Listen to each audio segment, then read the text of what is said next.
मित्रांनो, आज वार आहे सोमवार आणि तारीख आहे 17 ऑगस्ट 2026 आणि स्क्रीनवरती जी पोझिशन बघायला मिळते ती आहे निफ्टी 18 ऑगस्ट वीकली एक्सपायरीची पोझिशन. आता ही पोझिशन आपण शुक्रवारी डिप्लॉय केली होती आणि आज सोमवार आहे.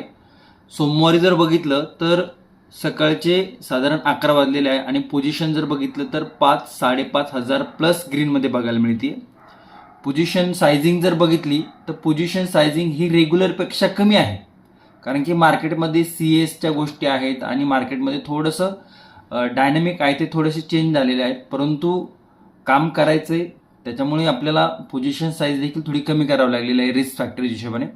आता या पोझिशनमध्ये किती कॅपिटल डिप्लॉय होतं, याचा रिस्क टू रिवॉर्ड रेशो काय होता, याचा रिवॉर्ड रेशो काय आहे, हे सगळं आपण लास्ट व्हिडिओमध्ये बघितलेलं आहे. आता हा फक्त एक अपडेट होता आणि नेक्स्ट अपडेट जो असेल तो एक्सपायरी म्हणजे ट्रेड क्लोजिंगच्या वेळेस असेल. काय असेल तो की ग्रीनमध्ये राहतोय का रेडमध्ये राहतोय. आणि कृपया करून तुम्हाला कितीही नॉलेज असलं तरी ही पोझिशन अशी कॉपी करत जाऊ नका, कारण की याच्यामध्ये रिस्क फॅक्टर हाय असतो. आणि हे शिकायचं जर असेल तर कमेंट आवर्जून करून सांगा. धन्यवाद.